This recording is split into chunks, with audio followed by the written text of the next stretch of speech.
Hello friends, we'll be understanding the concept of change in conditions of demand and supply based over the market price.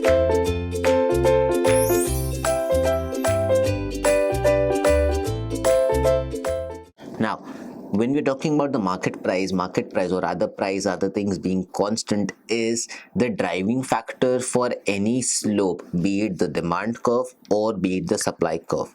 Let's understand how exactly it is, and if there are any certain changes in it, what is the condition or rather what is the effect of it on the market price here. Let's understand that part.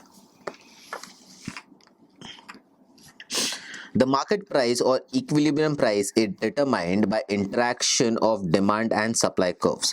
When supply and demand curves interact, that's when you understand how exactly this is supposed to be done.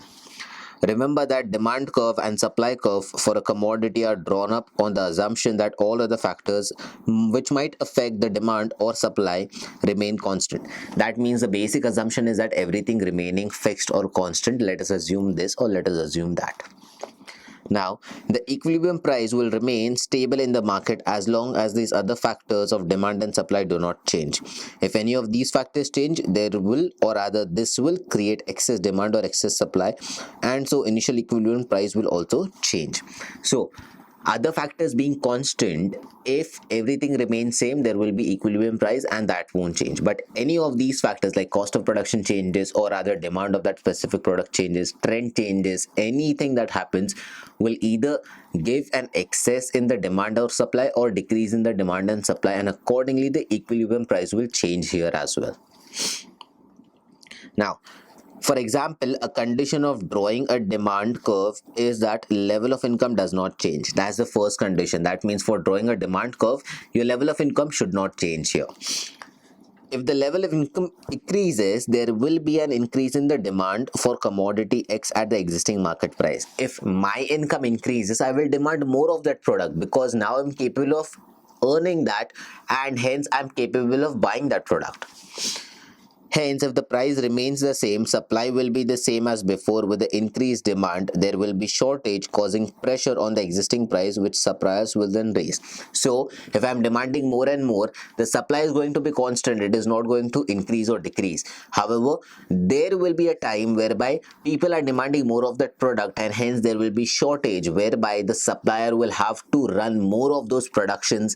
They will have to set up a new production plant and manufacture more of those, which is going to raise the price of that product, and hence the supplier will increase the price.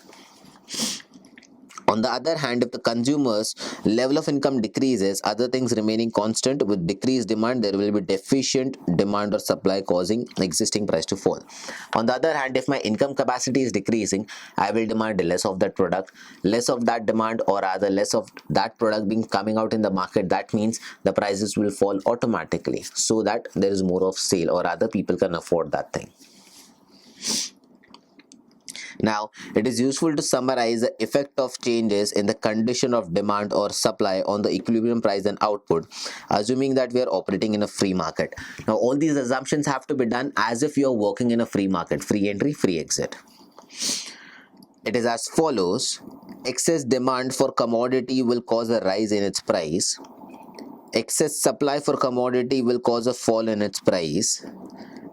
Price will settle at one point where the quantity demanded is equal to the quantity supplied, and that is known as the equilibrium price, which we have just discussed. Now, the next part states that the increase in demand, that is a movement in the demand curve, will cause a rise in the price and rise in the quantity bought and sold. Increase in demand will increase the price and will also increase the quantity that is being bought here. A decrease in demand will cause a fall in the price and fall in the quantity bought and sold. Hence, a decrease in demand. That means if my income level is increasing, I will demand more of it. If my income level is decreasing, I will demand less of it, and hence will be the supply here. An increase in supply will cause a fall in the price and rise in the quantity bought and sold. Again, an increase in the supply will also determine, or rather will also say whether there is an increase and decrease in the quantity bought and sold or not. Similarly, a decrease in supply will cause a rise in price and fall in the quantity bought and sold. Again, that's the same thing that you have to understand. Now, all these things, or rather this increase decrease in supply and demand, has been determined with other things being constant here. Hence we need to understand this exceptions, or rather when we are talking about these conditions being changed, this is how the law of supply and law of demand changes according to that. So this is all that we have when it comes to changes in the supply and demand and the effect of it on the market price here. Thank you.